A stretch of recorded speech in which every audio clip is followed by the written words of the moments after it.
มือ10 นิ้วกราบนบนอบน้อมยังพระติรัตนแก้วเจ้าตั้ง3 ประการอันหมายมีพระพุทธพระธรรมพระสงฆ์อันเป็นสรณะที่เปิ่งตีเคารพนับถืออันสูงสุดในชีวิตกราบคารวะแตบไตไวสาปุญญาปารมีธรรมพระมหาเถรานุเถระเจ้าคณะพระสังฆาธิการภิกขุสงฆ์สามเณรจุตนจุองค์อันหมายมีพระเดชพระคุณหลวงปู่พระเทพโกศลที่ปรึกษาเจ้าคณะภาค7เจ้าอาวาสวัดศรีโสดาพระอารามหลวงตำบลสุเทพอำเภอเมืองจังหวัดเชียงใหม่พระเดชพระคุณหลวงพ่อท่านเจ้าคุณพระเทพปริยัติเจ้าคณะจังหวัดเชียงใหม่เจ้าอาวาสวัด7 ยอดพระอารามหลวงตำบลจางเผือกอำเภอเมืองจังหวัดเชียงใหม่ครูบาสังฆเถระเจ้าพระสงฆ์องค์เนนจุตนจุองค์ด้วยความเคารพเจริญสุขเจริญปอนปออกไม่ออกศรัทธานาบุญสันนิบาตตันเข้าจุหนุ่มเท่าใจยิงขอน้อมต้อนรับทุกท่านเข้าสู่รายการมรดกธรรมกำเมืองต่างสถานีวิทยุกระจายเสียงวัดฝ่ายหินตำบลสุเทพอำเภอเมืองจังหวัดเชียงใหม่สถานีวิทยุวัดหนองกายตำบลสันพญางอำเภอแม่แตงจังหวัดเชียงใหม่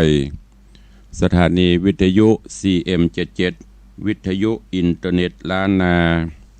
และสถานีวิทยุพระพุทธศาสนาจังหวัดเชียงรายพร้อมกันนี้เจริญปอนญาติโยมที่ติดตามรับฟัง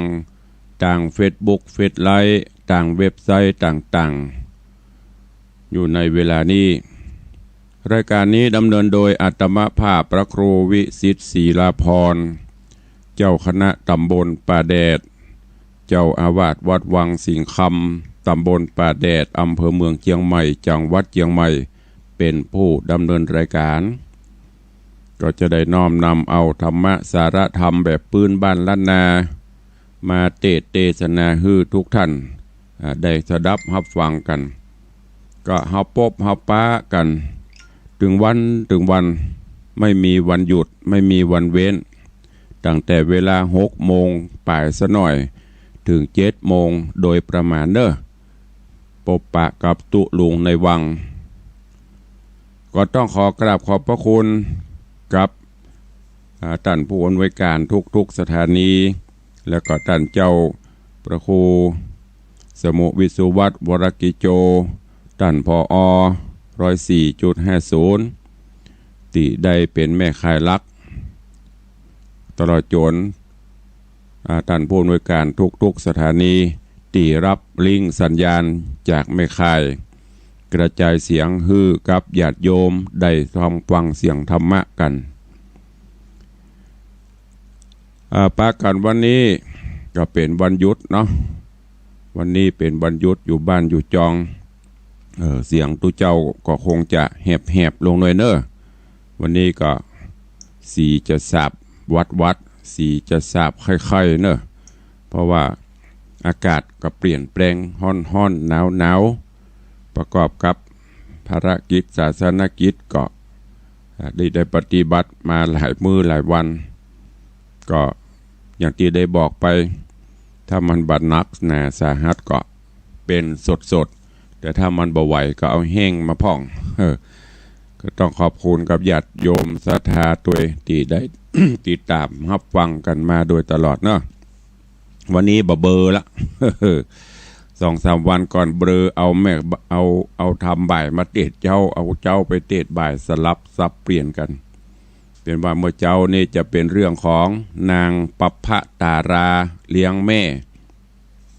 ได้เตะจบไปละ2 ผูกวันนี้จะขึ้นผูกที่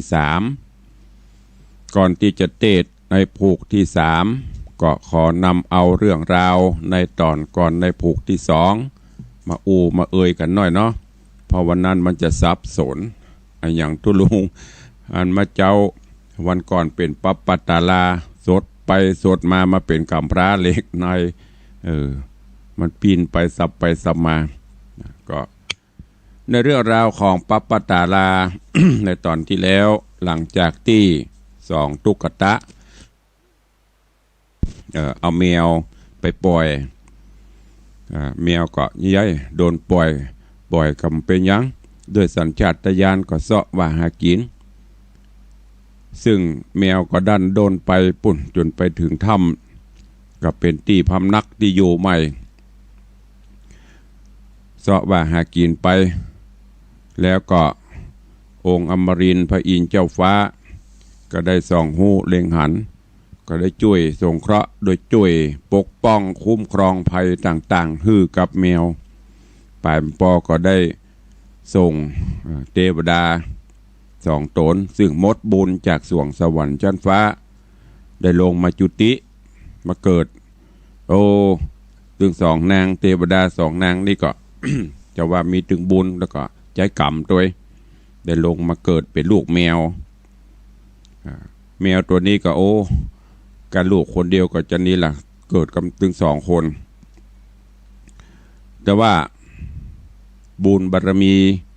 เตปาอาหักก็ตัวมาอภิบาลปกปักรักษา เกิดออกมาในขณะที่เกิดออกมาแล้วเปิ้นก็ตั้งชื่อลูกคนเก่าชื่อว่าจิตราเมื่อนานเกิดออกมาแหมคนที่สองก็เลยใส่ชื่อว่าปัปปตารีหรือว่าปัปปตานารีนะมีสองคนโดยเหตุว่ากุมารีจิตรานั้นก็อาศัยเอาชื่อถ้ำเอาชื่ออัน นี่มาเปลี่ยนชื่อตลอดจนปัปปตานี่ก็ชื่อบหินบผาเพิ่นเอามาตั้งเป็นชื่อแม่แมวก็เลี้ยงลูกถึงสองใหญ่หน้ากาบาลโดยการไปเสาะผลหมากหลากไม้ประกอบกับเทบุตรเทวดาก็ช่วยพ่องดูแลเพราะเสด็จจากสวงสวรรค์ชั้นฟ้ามาเกิดย้อนกล่าวถึงพรานป่าตีได้ยินเสียง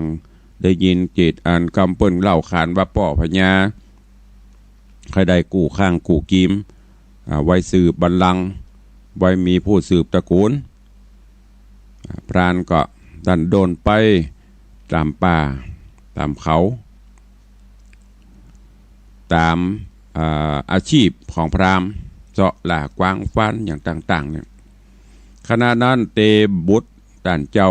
หรือว่าองค์อมรินทร์พระอินทร์เจ้าฟ้าก็ใครจุ้ยโผดผายถึงสองกุมารีก็เลยได้เนรมิตเป็นกวางตัวงามตัวหนึ่งมาตัดต่อหน้าพรานป่าพ่อพรานหันกวางตัวนี้มีลักษณะงดงามก็แค่ได้เลยไล่ยิงไล่ล่ากวางแต่หารู้ไหมว่ากวางตัวนี้เป็นกวางโพธิสัตว์ที่เพื่อจะมาโผดมนุษย์กวางก็หล่นนำหน้านำตางผ่านเพื่อฮื้อไปสู่ยังถ้ำปัปปตานะถ้ำที่สองนางอยู่เนี่ยที่จิตรากับปัปปตาลูกของแมวอยู่พอพรานจะเหน็ดจะเหนื่อยกวางก็ก้อยๆรอชะลอความเร็วลงพอพรานหายนิดหนึ่งก็เพิ่มความเร็วแหมจนใกล้จะถึงที่อยู่ของตึงสองคือตึง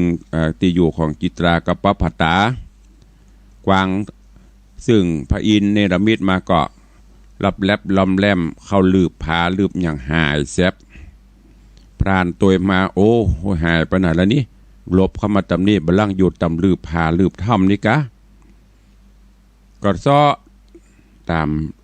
ลืบถ้ำตำผาตำนั้นปรากฏว่าบหานกวางสักกรรมกลับไปหันใส่สองนารีเนี่ยก็คือจิตรากับปัปปตาอันเป็นลูกของแม่แมวถึงก็เป็นสาวจิริตงามพิลีพลอพรานก็มาเกิดว่าในป่าเขาลำเนาไผ่ลึกอย่างอีไผ่จะมาอยู่อย่างอีนี่บลังจะเป็นยักษ์ขีนี บลังจะเป็นอันดิพญาทรมอนมินอย่างกะจ จะมาท่าพกกินโคนก้าก็เลยพอไปพอมาบะใจนี่ต้องจะเป็นคนแต่ว่ายังบ่ฮือฮูดอ่ะพรานก่อนมอบสองนี่เด้อหลักพอว่ามันจะเป็นอะไรอย่างกันแต่กึดไปกึดมาจะได้ก็ต้องเป็นคนก็เป็นผู้มีบุญแน่นอนก็เลยนึกไปถึงปุ่นพญาเจ้าเมืองโสมติราชนึกว่าเฮาเอาหรือว่าไปบอกให้ตันเต้าป่อพญาซึ่งเปิ้นก็แค่ได้จายาหรือว่ามเหสีห่วมสมวยราชกับเปิ้นถ้าเฮาไปบอกก็คงจะได้รางวัลคงจะมีของอย่างโต๊ะปั่นมาฮื้อก็จะเป็นทำให้ชีวิตความเป็นอยู่เฮาดีขึ้นกึดจะอันก็เลยฝังไว้ปิกเพื่อที่จะไปกราบทูลป่อพญาญาติโยมทั้งหลายในระหว่างที่พรานกำลังปิกมาเพื่อจะมาเข้าเฝ้าป่อพญาเจ้าเมืองโสมติราชก็มาฝันนอนเมื่อคืนนิมิตฝันหันเกิดบนห้องไว้ก็ภาษาราชาศัพท์ไม่ลืมแต่กำเมืองเขาพ้องว่าฝันหันเป็นเรื่องเป็นตุเป็นตะก่อนตีพรานจะมาพอตื่นเช้ามา คำฝันของเปิ้ลนั้นมีอยู่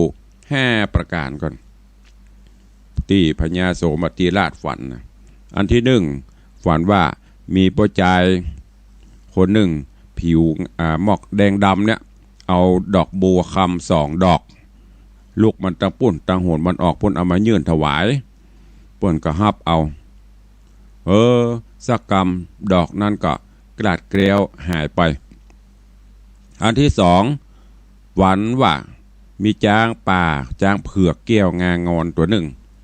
จากป่าไม้ไผ่สนออกมาสู่อย่างตีหอภาษาอันที่3ฝันเห็นว่าบนอากาศเนี่ยบนอากาศนะมีกบขาวตัวใหญ่เตียวไปเตียวมาไต่ไปไต่มากราบเอาพระจันทร์บนฟ้า เอาลงมาสู่แผ่นดินแล้วก็หนีไปอันที่4ฝันหันว่า มีพญาเจ้าเมืองน่ะตึงใหญ่ตึงน้อยประมาณ100ได้มากระทำได้มาห่วมพิธีกระทำมงคลพิเศษได้มาก้มมากราบแล้วก็อันที่5ฝันว่ามีเต้าพญาต่างบ้านต่างเมืองเต้าแดนไกลป้ากันหลั่งไหลมาสู่ในที่บ้านในเมืองพอพญาเจ้าเมืองตื่นบรรทมก็ห้องประชุมเหล่าโหราจารย์เหล่านักปราชญ์ทั้งหลายขอให้มาเข้าเฝ้าพอพร้อมแล้วป่อพญาก็ได้แจ้งเรื่องคำฝันต่างๆให้โหราจารย์ได้โหราศาสตร์โหราจารย์ทั้งหลายแล้วนั่นก็เอาคำฝันนิมิตฝันของพระองค์เอามาลงเลขขีดเขียนอย่างแล้วก็ได้หูว่าท่านเจ้าถวายบังคมพะยะค่ะนิมิตฝันที่ท่านเจ้าที่พระองค์ได้ฝันนั่นเป็นสิ่งที่ดีเนอะเป็นสิ่งที่ดีจะมีผู้มีบุญมาหาหรือว่ากำมันกับไผ่ที่ได้ปัดได้พรากไปเนี่ยประมาณ6-7 วันไปหน้าเนี่ยสิ่งเหล่านี้จะปรากฏขึ้นมาบ่มีอย่างเนอะพญาโสมติราชได้ยินได้หูกำฝันยันก็ใจจื่นใจบานก็มอบของบรรณาการฮือกับโหราศาสตร์โหราจารย์ทั้งหลายเหล่านั้น ย้อนกล่าวถึงพรานที่กล่าวไปตะกี้ ที่ไปพบไปปะใส่2 กุมารก็2 กุมารีคือปปตากับจิตราก็ได้เดินทางจากป่าเขาลำเนาภัยจากถ้ำมาสู่ยังปราสาทราชมนเทียนพอมาก็ได้มากราบทูลป่อพญาเจ้าเมืองว่าข้าแด่ป่อพญาท่านเจ้าขอโอกาสเพื่อได้กล่าวถวายเรื่องราวอย่างสักเล็กน้อยหากว่ามันบรรทุกจิตถูกใจจะได้ขอ บารมีเมตตาท่านเจ้าได้โปรดภาย งดเว้นโทษคืออภัยโทษแก่ข้าพระพุทธเจ้าด้วยเนอะจากนั้นก็เรื่องราวว่าโอ้ข้าพเจ้าเนี่ยเป็นพรานป่าคำว่าพรานก็คืออาชีพเสาะล่าสัตว์โอ้พอวันหนึ่งไปป่าไปหันใส่กวางใส่ฟันใส่หยังจนกระทั่งไปปะใส่กวางคำข้าบัดเจ้าก็ไล่ติดตามไปจนกระทั่งไปถึงที่ถ้ำ ปรากฏว่ากวางก็หายไปพอกวางหายไปก็ไปปบไปปะใส่ธิดาหรือว่าไม่ยิงงามสองคนเหมือนดังเทพบุตรเทวดาจากฟากฟ้าปุ่นลงมาเด้อดูพอตึ้มก่ายพอเมื่อวันก็งามพอเมื่อคืนก็งามเหมาะสมเปิงควรที่พระบาทเจ้าองค์บาทเจ้าท่านเจ้าจะได้น้อมนำมาไว้เป็นเทวีแนบข้างเป็นเจ้าห่วมจ้างเสวยราชเนี่ยจะดีพญาคณะนั้นพ่อพญาโสมติฟังกรรมตีพรานได้บอกได้กล่าวได้เล่ามาโอ้จิตใจก็เครือบเคลิ้มแล้วก็มาเกิดถึงกรรมฝันที่ฝันไป4-5 ข้อ4-5อย่าง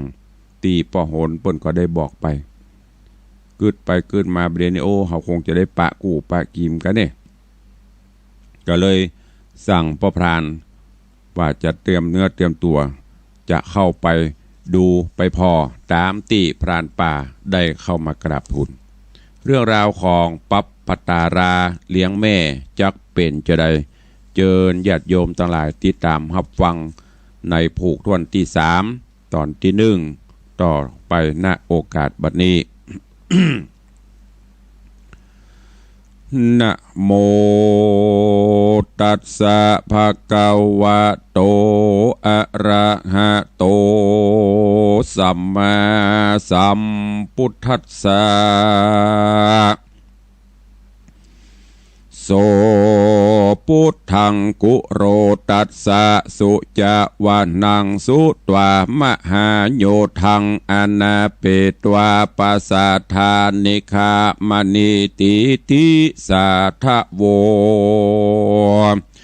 ดุราสปุริสะตั้งหลายตั้งยิ่งใจน้อยใหญ่อันนั่งอยู่ดาฟังนิยายยังไปแจงพระจริงแสงเทศนา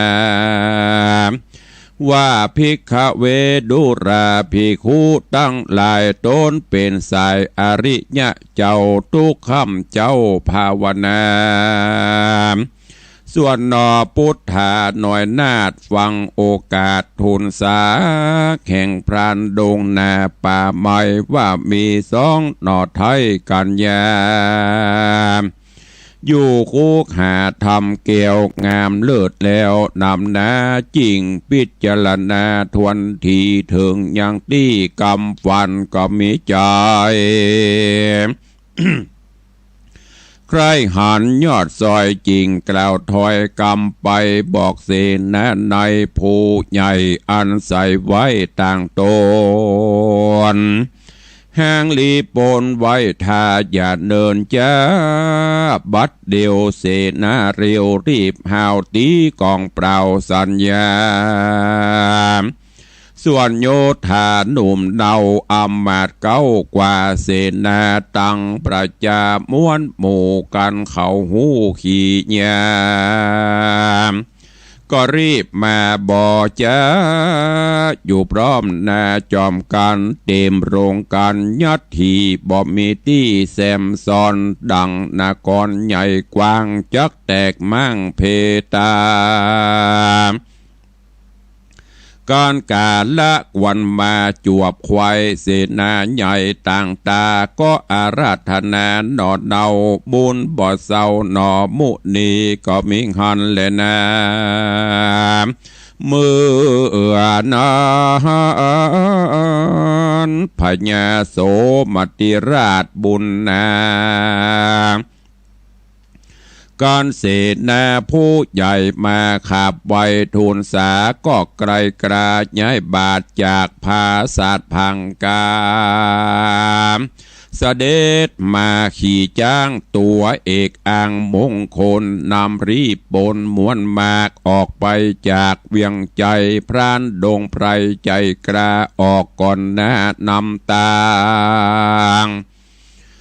ลอดดงควางเถื่อนทองบุบุญตองดงไพรก้อนคำไหนก็ยังจอดกันแจงรอดภายพันได้7 วันบ่เศษก็รอดสู่เขตดอยเกี่ยวงามเลิศแล้วปัปปตามีหินผาสูงจันปราณดงตันหาดเฮาจริงบอกกล่าวจะใครว่าตั้งจักไ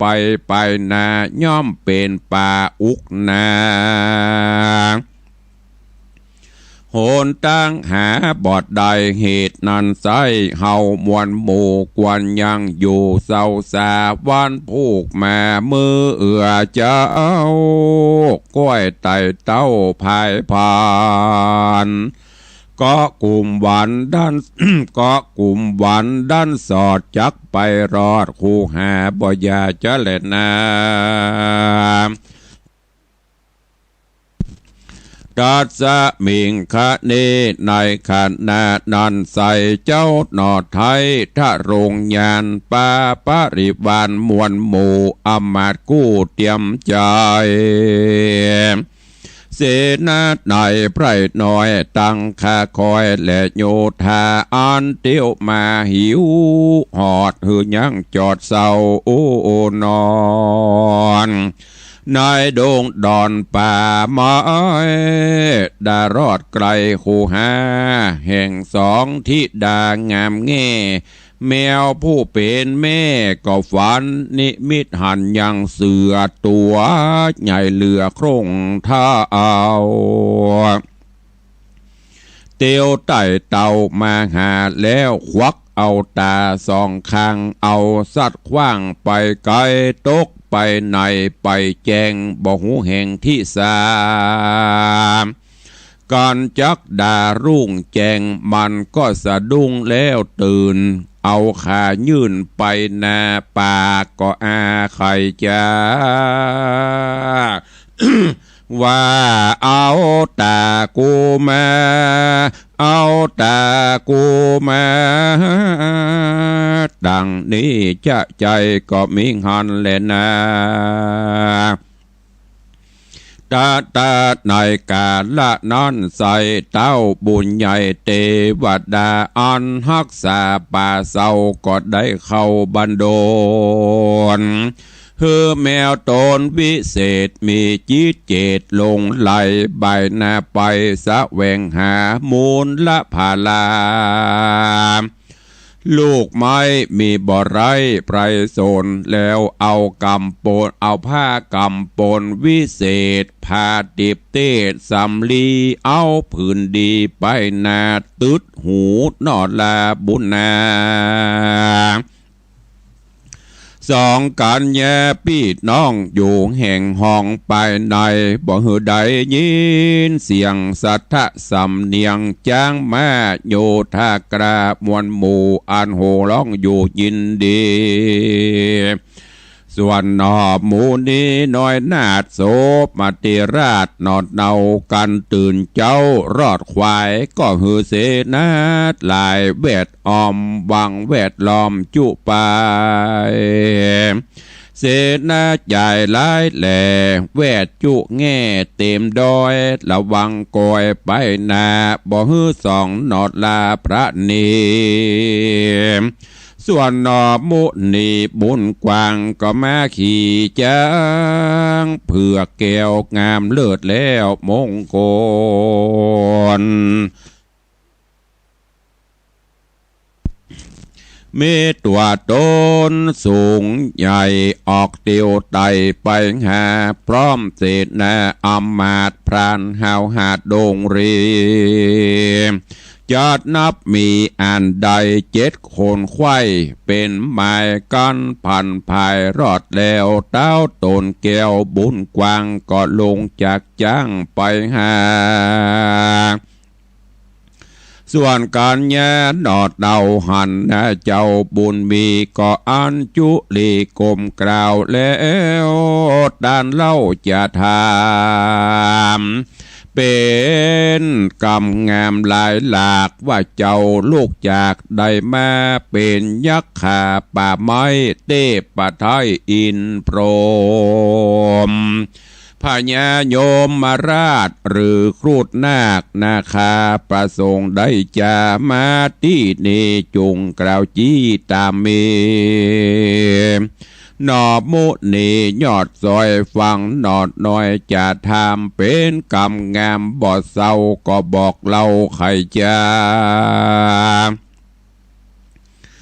ว่าบ่ใจนาคาต่ำไตยักป่าไม้อินพรหมพญาโยมห้าวหาดข้าเป็นญาติมนุษย์สา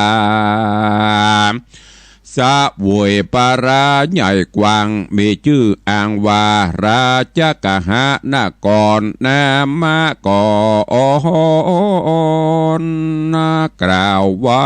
ว่าชื่อเจ้าหนอไทยโสมติราชลาจาได้ใกล้กระดันสอดเตียวต่างหอดมาไกล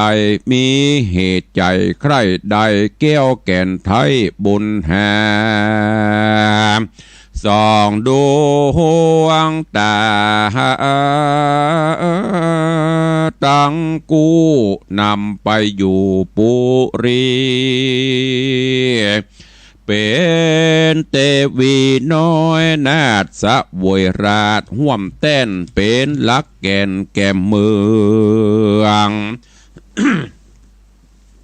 เฮือรุ่งเรืองไปนาสองนอดลากันแย่จื้อสั่งจานอดเดาพ่อแม่เจ้าไปที่นายขอจะไขบอกกล่าวฮือหูข่าวตามมีส่วนนารีผู้ปี้ก็กล่าวจี้ไข่กำว่าข้าแด่องค์คำเจ้าฟ้าตัวแห่งข้าอาผู้เป็นปี้นามกล่าวจี้ชื่อว่าจิตราส่วนน้องนั่นนะ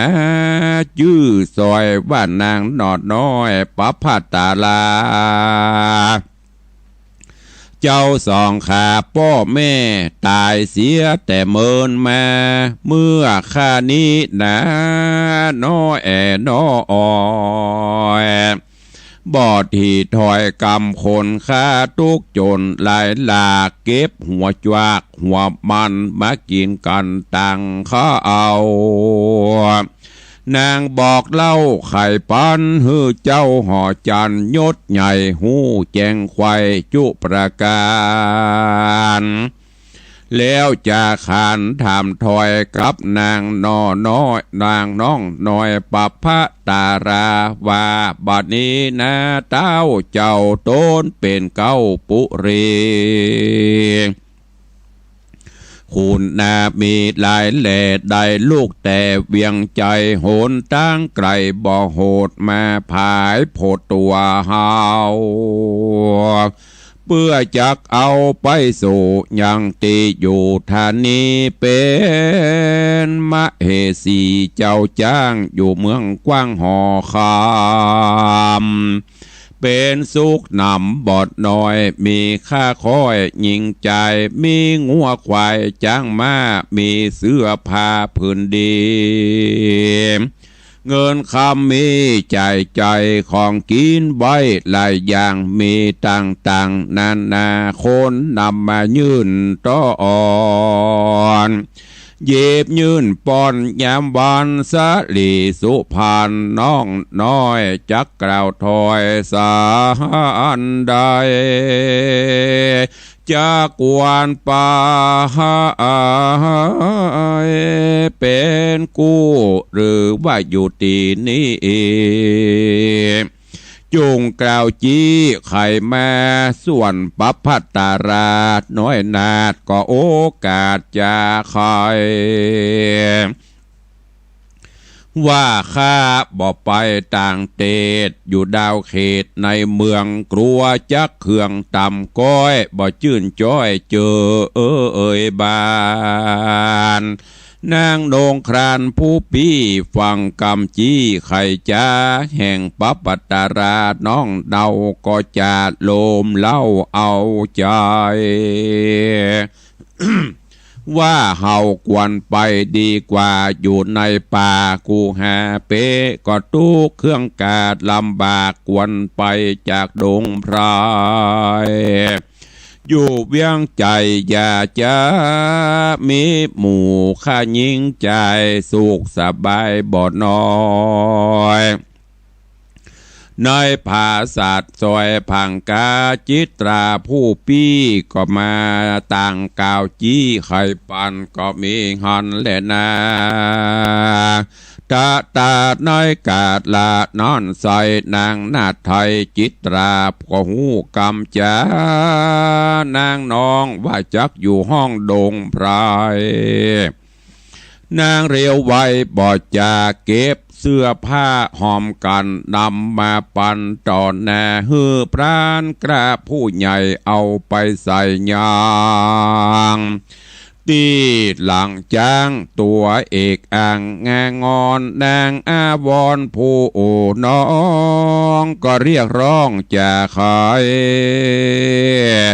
จุงว่าจุงมาว่าอย่าจะไปจอมกว่าเรวปา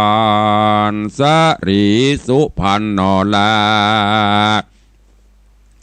งามเงื่อนฟ้าปะปะตาราได้แต่เวทนาร้องให้หาแม่ไทยของตนว่าไปอยู่โหนแห่งใดแม่หายไปแต่เจ้าจะกินเขาในจา ก้อนแม่ปีกมารออดแล้วบ่หันนอกแก้วบุตตาแม่จากเสาะหาควายห้องแม่เตียงร้องไปมาจากมีภัยจะคนใดเอาเห็บเอาให้ไหลแหล่ออกคือแม่สายตา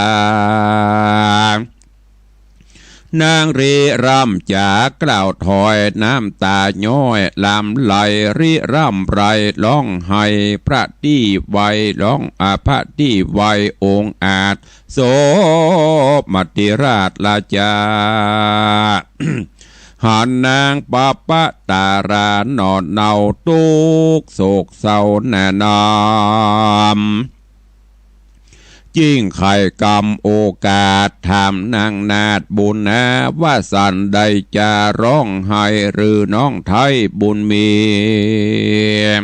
บ่อยากหนีที่อยู่บ่าไปหน้าสู่เวียงใจปี้บ่ใจเอาน้องไปสู่ห้องปุรีเป็นตาสีขาใจน้องใครใดอันพาทัดนาจักแห่มาหือใดสมดังใจจุประการสาลีบัวบานยอดซอยก็ตอบถอยไข่กำว่าแต่องค์คำเป็นเจ้าปกข่มเกลาเจ้าเมืองน้องยังเขื่องลายหลากอันจากพรากลานี้อยู่ปุรีเตตต้องแดนเขตห้องหอใจเพราะเคยอยู่ในเกหามีสัตว์นานาเป็นเปื้อนอยู่ในเถื่อนดงตาลทุกคืนวันค่ำเจ้ามีเทวดาเจ้ารักษาจุมโรกาพญาตบ่มาปาดในตนสาปะกังวลเดือดไม่บอกมาใกล้กาญาจุมผาดลาลูกไม่มีบ่อไรหัวมานนะแ เก็บมาฉันต่างเขาบ่โศกเศร้าเครื่องขีดนางบุญมีนอดเนาได้ต้านเล่าจะขาย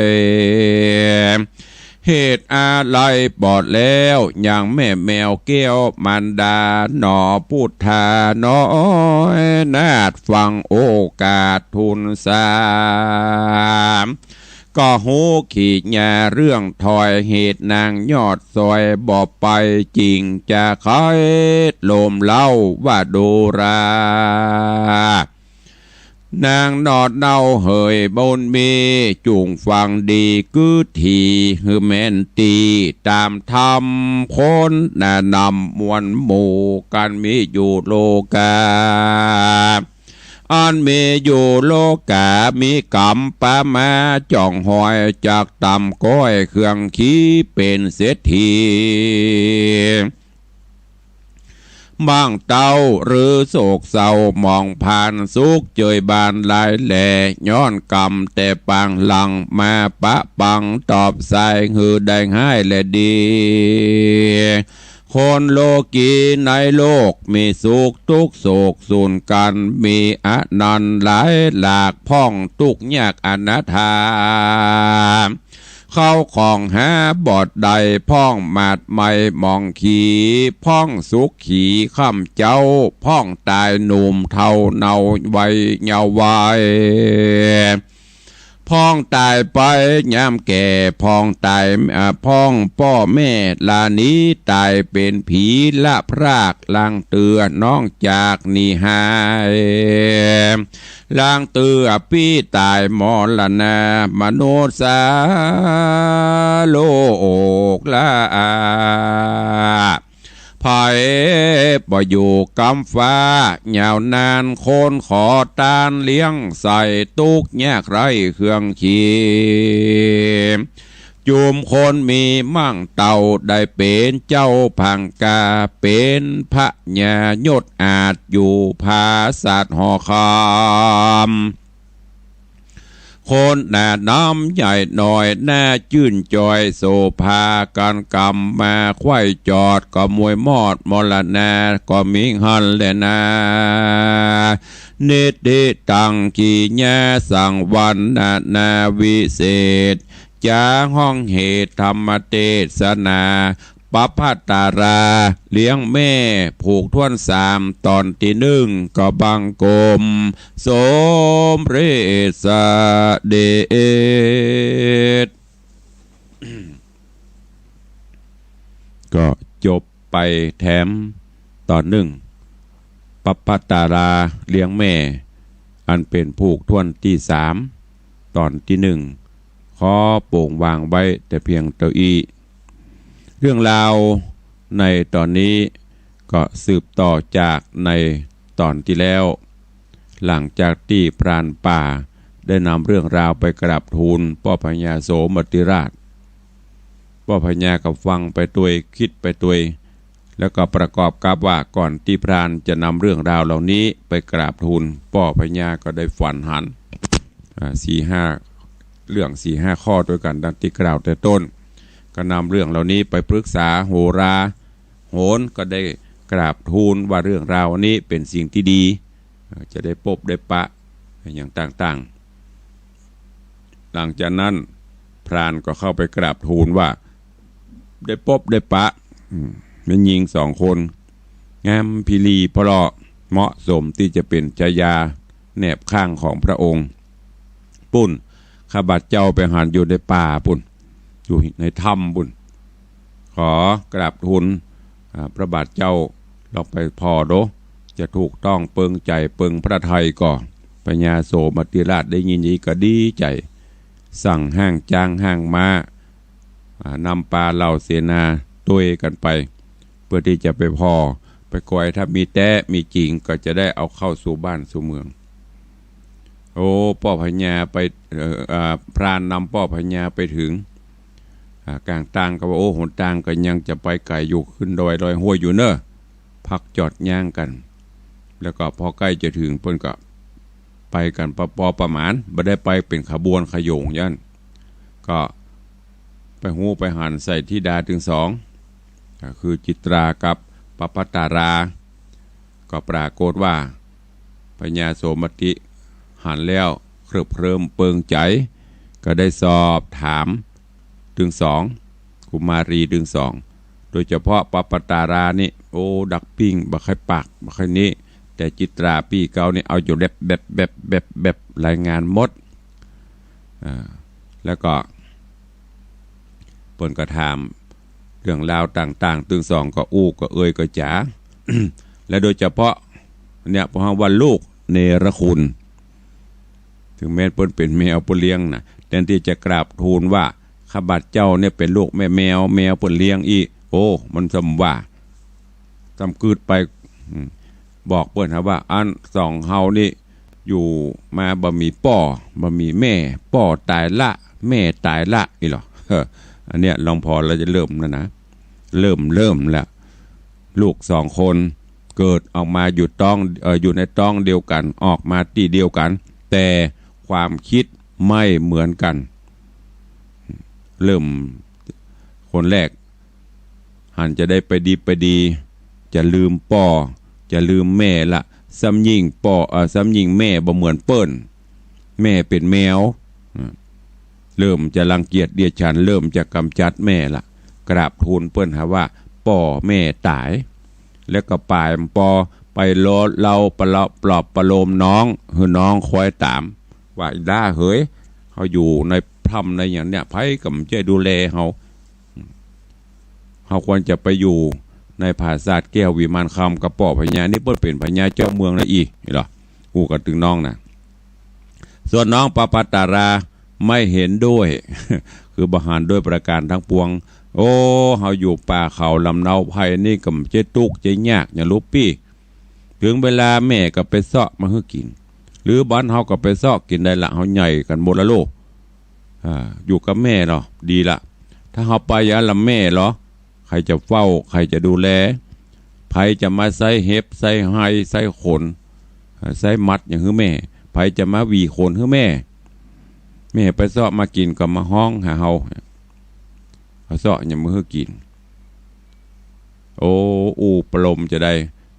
ปปัตตาราก็บักให้ไปใบยอมไปปีจะเปล่าจะเล่าจะลมจะได้ก็บักให้ไปในตอนนี้ก็กำลังอยู่ในช่วงกรรมตกลงกันจะไปดีกรรมไปดีกาจะเนี่ยจะได้ดีกาก็ก่อยติดตามฟังกันในตอนต่อไปเพราะว่าวันนี้ประกอบกับแม่แมวก็มาฝันหันฝันแล้วก็สะดุ้งตกใจฝันว่ามีใครมาควักเอาตาอย่างไปควักเอาตาตัดเอาแขนไปสะดุ้งตกใจแมวก็ห้องเอาตากูมาเอาตากูมาห้องหาก็ค่อยติดตามฟังกันเนอะเริ่มจะหันสันดานคนละลูกมีแม่เป็นแมวสองคนหนึ่งฮักเทิดทูนจะเป็นหมูเป็นม้าเป็นแมวเป็นอย่างกับแม่แหมคนหนึ่งเริ่มจะหันลายละจะกำจัดแม่ละสองคนนี้ภัยจะเป็นจะได้ระหว่างคนที่ดูแลพ่อแม่ดีกับคนที่เนรคุณต่อพ่อต่อแม่จะต้องประสบชะตากรรมอย่างใดก้อยติดตามฟังกันในตอนต่อไปวันนี้ก็ขอโป่งวางไว้แต่เพียงเท่าอีเนอร์วันนี้ก็รู้สึกอย่างที่บอกไปเสียงบ่ค่อยเป่งบ่ค่อยป่วยก็ยังโดบอยู่ ถึงแม้นจะแหบถึงมันจะแห้งจะได้ก็เพื่อเผยแผ่ให้ญาติโยมศรัทธาตุลุงกับบละก็ได้ฟังกันไปเนอะก่อนที่จะได้นำรายการจากหรือว่าจะได้เปิดหน้าใหม่ก็ขออนุโมทนาบุญกับญาติโยมศรัทธาเนอะที่ได้ร่วมโมทนาสาธุกับตุลุงตามที่ได้เชิญชวนร่วมกันเป็นเจ้าภาพซื้อไม้แกะสลักเข้ามุมไม้ดาวประดับฟ้าเพดานวิหารหลวงวิหารพระเจ้าทันใจก็ได้รับเมตตาจากญาติโยมศรัทธานาบุญเฮาร่วมแรงร่วมใจกันมาเรื่อยๆด้วยแรงศรัทธาขอบคุณอนุโมทนาบุญเนอะในเจ้าวันนี้ก็ขอบคุณอนุโมทนาบุญกับโยมแม่สุขโปธิ บ้านพระบาทยังหวีดสันปัดตองขออนุโมทนาบุญกับโยมแม่บัวคำกำปูคาเนอปัดตึงหลวงโยมแม่บัวคำกำปูคาได้ส่งมาทางไปรษณีย์ได้รับเรียบร้อยเมื่อตะวาก็ขออนุโมทนาบุญขอบคุณตัวนอกจากนั้นก็ขอบคุณกับแม่อุ้ยบัวเขียวแม่อุ้ยบัวเขียวข่าวสวยปาลานดอยสะเก็ดขอบคุณกับโยมสุรชัยชุ่มซักได้มาร่วมโมทนาบุญตัวขอบคุณกับพี่ไออินทร์คุณครูประนอมอุ่นเรือนเนอะร่วมโมทนาโยมดวงพรอินตะปงใจได้มาร่วมโมทนาบุญตัวก็ขอบคุณเนอะแล้วก็ตังตะวานี่ก็มีญาติโยมได้แจ้งมาตังสถานีวิทยุมีแม่สีวันปันทวงศ์แม่อุดคิดชัยปสีแม่เพียรชัยพนัทแม่จันคำมูลแม่แสงล่ากันทิพ่อมาแม่ปิมปามณีคัดแล้วก็มีโยมแม่สุพัฒน์เอี่ยมเจริญเนอะขอแม่สุพัฒน์เอี่ยมเจริญได้ร่วมมาหลายอย่างก็ขอบคุณด้วยเอาละใครจะอู้จะจ่าตัวกับตุลุงจะร่วมโมทนาบุญจะได้ก็ว่ากันเนอะเข้ามาได้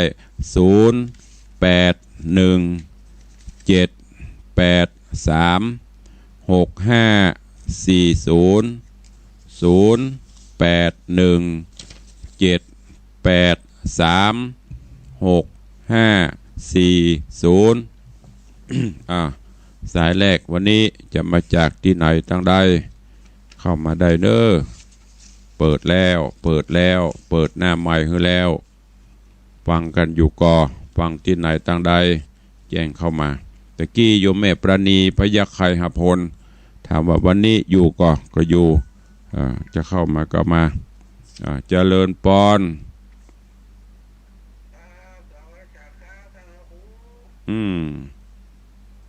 ว่า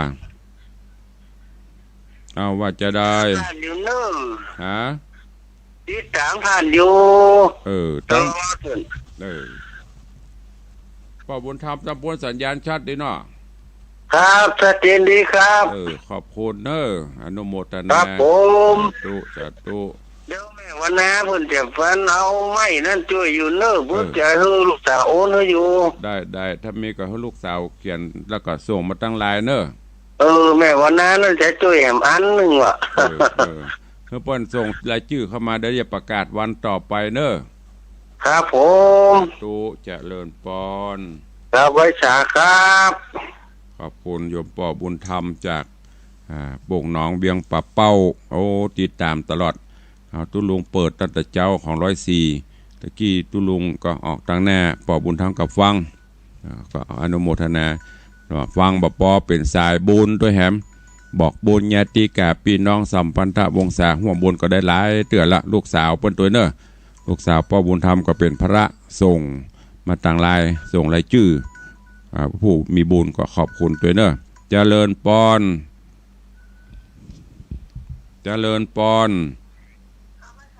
อาจารย์มาได้ทำเรื่องนี้หวนดีเนาะเสียงบอกว่าให้ดีแหละวันนี้แหละหมกม่วนเนี้ยแต่ยังฟังได้อยู่ฟังชัดอยู่ขอบคุณนักเด้อสาธุเจริญปอน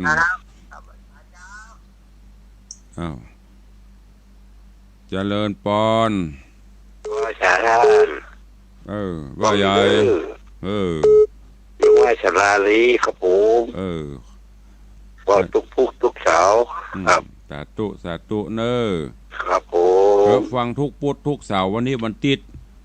วันนี้วันติดแล้วตอนอยู่แล้ววันติดแต่ว่านั้นวันเสาร์ว่าอันแล้วกับอันตึงวันนี้มันเป็นได้มันทับมาได้กะได้เหมือนกันนะวันพุธวันเสาร์นี่เองค่ะก็วันนี้วันติดได้ยินอยู่ก็วันนี้วันติดได้ยินชัดเจนดีกับเปิ้นไทยตึงวันก็ครับตึงวันครับผมก็แม่นะกะไทยตึงเขาก็ดูว่าวันเสาร์วันพุธฟังแล้ววันนี้วันติดมันว่าสวดออกมาได้กับฟังได้ตลอดทุกวันมันก็ ครับผม ดีมากอนุโมทนาเนอะ สาธุสาธุ อันฟังจากสถานีไหนเนี่ย ชุมชนลี อันแสดงบาลีปลิงตลอดมั้งก่อ ครับผม ตั้งกี่โมง ตั้งโคงโมงกว่าเลยกัน 6 โมงถึงกี่โมง โมงเที่ยงถึง6:40 6 โมงถึง6:40ครับก็บ่ได้พออีก7 โมง6:50ป่ายแล้วพอจะหมดเวลาเนี่ย แม่ละ พ่อทีแล้วก็รายงานมาให้กำเนอฟังแล้วจดตัวพ่อตัวจะได้ถามแล้วพอจะได้รู้ข้อมูลว่าสถานีใดเปิ้นลิงก์เปิ้นถ่ายทอดพอเนอฟังอัน5:40เดี๋ยวพอจะหมดละอ้าวเจริญปอนโยม เจ้า ว่าได้ ฟังชาตินะเจ้าเป็นลุงฟังจากวัดหนองกายเจ้าน้องกายนะขึ้นเปิ้นหลายชัดอยู่ละ เจ้า ขอบคุณเนอ เจ้า สาธุจากน้องกายอ้าวเจริญปอน ครับ นี่ปนหนานประซื้อบ้านนาแดงอำเภอนาน้อยนะครับเน่ฟังเป็นประจำครับ น้าน้อยนี่เปิ้นก็ลิงก์ถึงวันกับป้นนาน ครับ ไม่ ฟัง มี ชัดเจนดีครับ บัดใจลิงก์กับวันพุธกับวันเสาร์ลิงก์ทุกวันทุกเจ้ามันก็ ครับทุกวันเลยครับทุกเจ้าทุกแรงครับ อนุโมทนาพุทธเตื้อท่านก็นึกว่าเปิ้นลิงก์เฉพาะวันพุธกับวันเสาร์ในคลื่นของประเด็นแปลว่าเปิ้น ครับ ลิง ทุ ก์ กวันตลอดครับ ลิงก์ไฟหินทุกวันเนาะ ครับตลอดครับ ตั้งกี่โมงป้นอ่าน ตั้งแต่5 โมงมาครับ 5 โมงถึง สถานีสิคำวิดีโออย่างนี้ออกพร้อมกันหมดครับ ก็นึกว่าเปิ้นลิงก์จะขึ้นสีขาวของอันพระครูวัดปักตังเจริญอย่างเดียวเดี๋ยวแบบว่าลิงก์ทุกวันเนาะ ครับตัวนี้ทุกวันครับรับได้ฟังกูสถานี ดีละโมท ครับ นา ฟังรางวัลอกวันใจดีครับรางวัล อย่า ที่ อยากได้แจ้งมาท่านจะได้หูอันเนี้ยที่โทรคือเขาจะได้หูว่า ได้ฟังถึงวันก่อนประเด็นไปว่าน่านลิงก์ทุกเจ้าเนาะ ครับทุกเจ้าครับฟังวันนี้ครับวิสาระประโยชน์นะครับ ดีละ ฟังรางวัลอกวันใจครับฟังนั่งฟังเท้าครับเนาะ สาธุเนอะบรรดาเนอ ครับ จะ ขอให้หายครูอยู่ดีมีสุขนะครับเด้ สาธุเจริญปอนเนอ ครับไว้สาครับ ต้องอนุโมทนาตัวเนอตั้งน่านสถานีวิทยุชุมชนคนนาน้อยความจริงเปิ้นลิงก์เมินล่ะแล้วก็มันฟังมันไม่ได้มีไผแจ้งเข้ามาเนาะก็นึกว่าหายไปดีเปิ้นนานประเสริฐเปิ้นฟังแล้วก็รายงานผลเข้ามา ก็ต้องขอกราบขอบพระคุณกับท่านผู้อำนวยการสถานีวิทยุเนอะผู้อำนวยการสถานีวิทยุชุมชนคนนาน้อยจังหวัดน่านได้ลิงก์สัญญาณของจากทางวัดไฟหินไปโดยพี่น้องทางน่านก็จะได้ฟังก็อันเนี้ยที่ตุลุงว่าโอ้ดีใจได้หูได้หันดีใจในที่นี้คือเปิ้นแจ้งเข้ามาเขาได้หูว่าที่ไหนพ่องเนี่ยทางของเฮาเนี่ยเอาฟังกัดตุลุกฟังตลอดแต่ไม่ได้โทรคือก็เลยจะบอกหูว่าสัญญาณเฮาไปที่ไหนพ่องเจริญปอน เจ้าตุลุง จากทางใด จากเมืองลีเจ้าบ้านวังดินเจ้า ลิงก์ ฟังเยอะชัดเจนดีเจ้า ลีนี่ก็ลิงก์ถึงวันก็ ถึงวันเจ้า ก็น่าทุกเจ้าท่านก็บอกหูท่านก็นึกว่ามันจะมีกับวันพุธกับวันเสาร์ที่ปลิงทั่วไปปกตินี่มันจะมีของวัดหนองกายของวัดไฟหิน CM77 นี่เดี๋ยวออกทุกวันแต่ว่า วันเจ้า5 โมงถึง 7 โมงเจ้า ดีละ เมื่อคืนก็2 ทุ่มปาก2 ทุ่ม เพราะว่าของเฮามันลิงก์กันหลายทั้งบางเตื้อก็อย่างของนั้นพื้นสีขาวเปิ้นกับไปแฮมติ้งก็คือมันจะสลับเวลาการนี่บ่ได้ เจ้า ปรากฏว่าประเด็นของพระเจ้าลิงทุกวันของท่านได้ฟังทุกวันเนาะ เจ้าถึงวันเจ้า ดีละโมท เพราะว่า นา 7 โมงก็จะเป็นข้าวแล้วเนี่ย สาธุเนอะ เจ้าค่ะไว้สาเจ้า เป็นว่าลีเปิ้นก็ลิงถึงวันก็อนุโมทนาเนอะเจริญปอนโยมแม่หายไปละเข้ามาใหม่แม่บัวคำกำปูคาตืดหลุดไปแล้วเด้อขอบคุณเนอะโยมจากลีก็ได้รายงานว่าปังลีเปิ้นก็ลิงทุกเช้าทุกวันต่างน่านทุกวัน ขอบคุณอนุโมทนาท่านผู้อำนวยการเนอที่ได้เมตตาถวายเวลาให้กับเสียงธรรมของพระพุทธเจ้าเจริญปอนเจ้าจัดให้เปล่าเจ้าปังเป้าก็มีคนเดียวจะหนอรายงานผลตลอดเนาะสาธุอนุโมทนาเนอจะเลินปอนเมืองเป้าฟังจากอันวัดหนองกายเอาแม่บัวคำบ่ได้ฮัลโหลสตางค์ได้รับเรียบร้อยแล้วถึงตะวาแล้วเด้อเจ้าเอาไม่เป็นนะเจริญปอนขอบคุณเนอสาธุโยมแม่บัวคำกำปูคาได้ส่งปัจจัยมัตวารวมเป็นเจ้าภาพไม้แกะสลักติดฝ้าเพดานก็ขอขอบคุณอนุโมทนาบุญเนอตุลุงเข้มกำลังออกอากาศอยู่เนอเดี๋ยวจะออกอากาศเยอะๆมีอย่างจ้ากำลังออกอากาศอยู่ครับเดี๋ยวค่อยโทรมาเด้อใครจะอูดต่อไปเข้ามาเนอวันนี้พี่น้องรายงานผลการรับฟังเข้ามาก็เป็นประโยชน์นะกับญาติโยมศรัทธาที่สำคัญยิ่งก็คือท่านเจ้าของสถานีผู้อำนวยการสถานีเนอตุลุงก็ขออนุโมทนาขอบคุณทำกรรมถ้าเป็นสถานีจังหวัดก็ขอกราบขอบพระคุณเนอในเมตตาบารมีของท่านผู้อำนวยการสถานีโดยเฉพาะแล้วก็ไม่คายรักเขาเนี่ยท่านเจ้าอาจารย์พระครูสมุวิศวัตอยู่ด้วยกันมา10 กว่าปีละทุกเจ้าได้ปบได้ปะบางวันได้ลืมท่านเจ้าก็จะโทรบอกแล้วก็ลิงสัญญาณไปทั่วเนี่ยก็ขอขอบคุณอนุโมทนาเนอตั้งนั่นสถานีวิทยุชุมชนคนนาน้อยตั้งลีก็ขอขอบคุณโดยถ้าหากจะเมตตาตั้งผอ.สถานีวิทยุชุมชนคนนาน้อยก็ดีสถานีวิทยุลีก็ดีเนอะถ้าเป็นประเด็นเมตตาได้โทรศัพท์เข้ามาหาตุลุงหาผมกำ0817836540จะได้เมตตาจดความถี่ของสถานีวิทยุแล้วก็จะได้อนุโมทนาขอบคุณด้วยวันนี้เวลาหมดเวลาขอนำรายการจากไปก่อนเนอขอทุกท่านอยู่ดีมีสุขสุขกายสุขใจสุขภาพพระนามัยสมบูรณ์แข็งแรงเหมือนกันจูตนจูองจูผู้จูคนเนออายุวันโนสุขังพลัง